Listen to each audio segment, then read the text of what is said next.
bertemu kita kembali ya, pada muka surat 411, tajuknya kisah tentera bergajah. Allah SWT berfirman, Bismillahirrahmanirrahim. Alam tara kaifa fa'ala rabbuka bi ashabil fil. Pertama, tidakkah kamu tahu bagaimana Tuhanmu telah lakukan kepada angkatan tentera bergajah? Alam yaj'al kaidahum fi tadlil. Kedua, bukankah Tuhanmu telah menjadikan rancangan jahat mereka dalam keadaan yang merugi dan memusnahkan mereka? Wa arsala alaihim tayran ababil. Ketiga, dan dia telah menghantarkan pada mereka rombongan burung berpasukan. Tarmihim bihijaratin min sijil. Keempat, yang melantar mereka dengan batu-batu dari sejenis tanah yang dibakar keras. Faja'alahum ka'asfim ma'kul. Surah Azim. Yang kelima, lalu dia menjadikan mereka hancur berkecai seperti daun kayu yang dimakan ulat. Surah Azim. Ya, baik. Tafsir dan ulasan firman Allah SWT mafhumnya, Bismillahirrahmanirrahim. Alam tara kaifa fa'ala rabbuka bi ashabil fil. Tidakkah kamu tahu bagaimana Tuhanmu telah melakukan pada angkatan tentera bergajah? Ayat 1 surah Al-Fil. Bukankah kamu mengetahui secara pasti dengan bukti dan fakta, bagaikan kamu menyaksikan sendiri peristiwa yang telah dilakukan oleh Tuhan terhadap tentera bergajah. Mereka dihancurkan oleh Allah.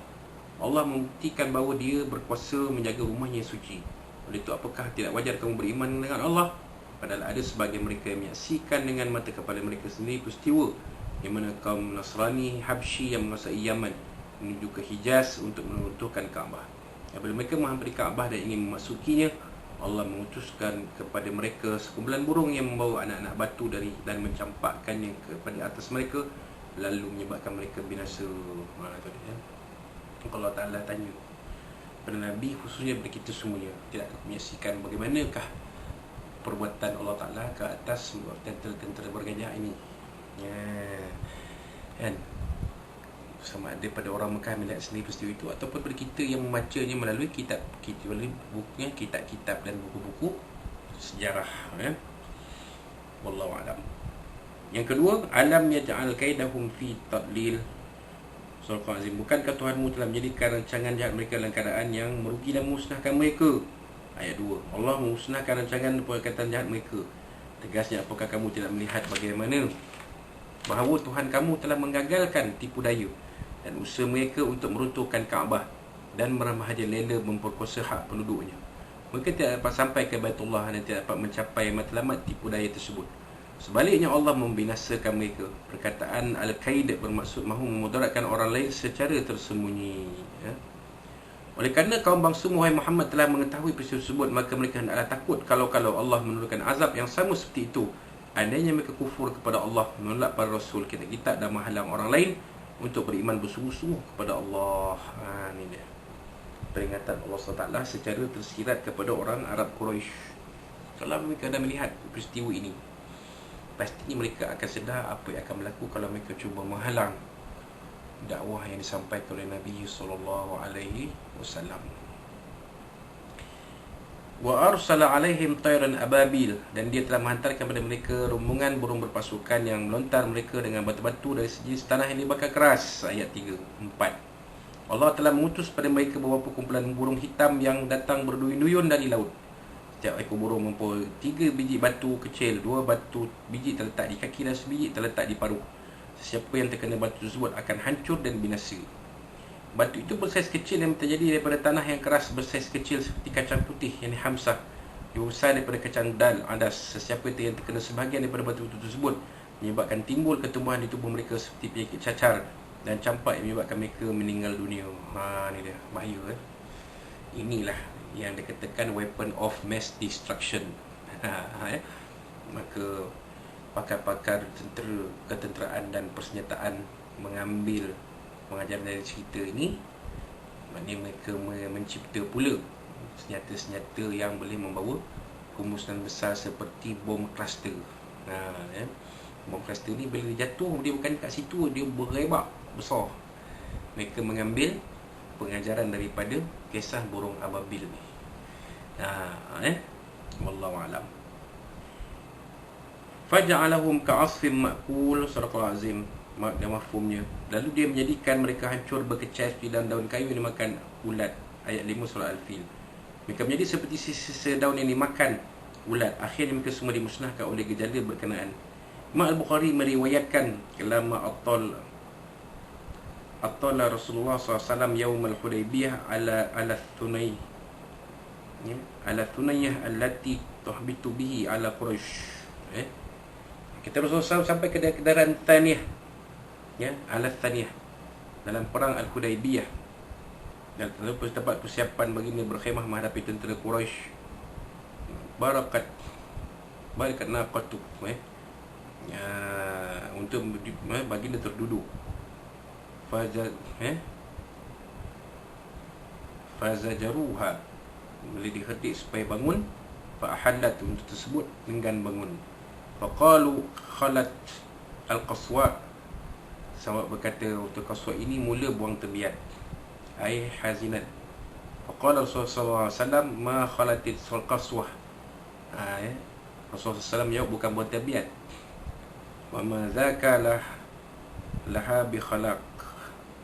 bi khuluq, tapi digalang oleh yang pernah menggalang gajah pada masa dahulu.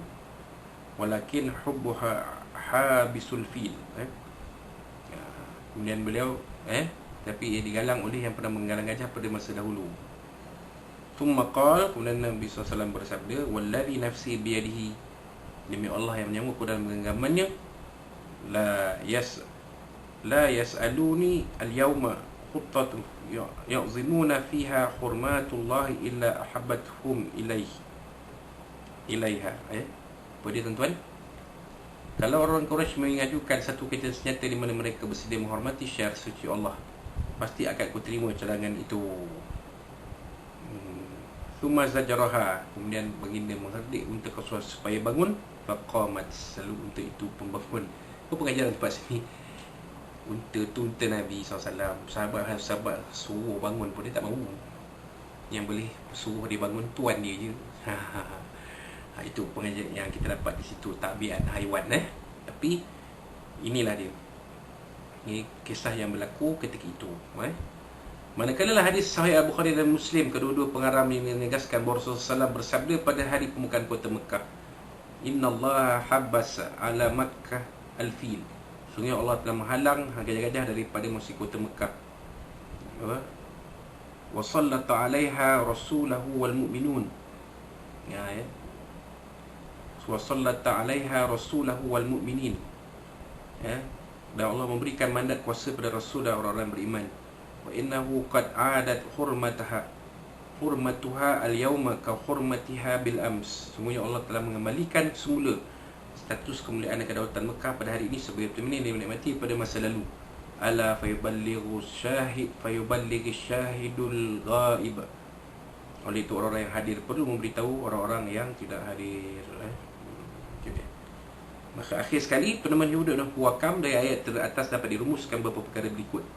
Pertama, walaupun fokus ayat ini ditujukan pada Nabi, tapi sebenarnya ia ditujukan juga pada semua orang secara umum. Maksudnya, apakah kamu semua tidak melihat apa yang telah aku, yang Allah lakukan pada tentera bergajah? Musa melihat nikmat dan kurnia kami beri kamu, maka mengapakah kamu masih tidak mau beriman? Itu yang pertama sekali. Kedua, kemudian tentang Abraha tersebut membuktikan kekuasaan, keilmuan dan kebiasaan Allah Maha Pencipta, juga membuktikan kemuliaan Nabi Muhammad SAW, kerana mujizat boleh didahulukan penonjolannya sebelum dari zaman kerasulan al-bi'thah. Ini adalah sebagai penguat kepada kerasulan Nabi-Nabi dan pengantar kepada kemunculan Rasul. Sebab itu ada orang yang meriwayatkan bahawa awal-awal mewayangi baginda Nabi Muhammad SAW. Abu Hayyan berkata, terselamatnya Kaabah daripada serangan musuh pada tahun kelahiran baginda sebagai irkhas, petanda kepada kenabiannya.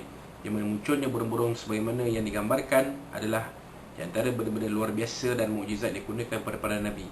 Allah SWT menggagalkan perancangan jahat Abraha dan memusnahkan bala tenteranya dengan bala tentera yang paling lemah, iaitu burung yang pada kebiasaan tidak membunuh.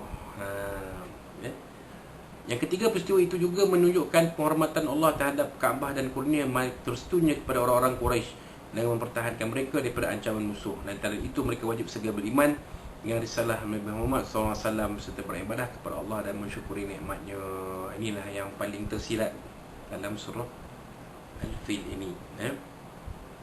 Keempat, perutusan burung sebagai irkhas kepada Nabi Muhammad SAW, tetapi irkhas itu tidak diperlukan setelah baginda dilantik menjadi Nabi. Oleh kerana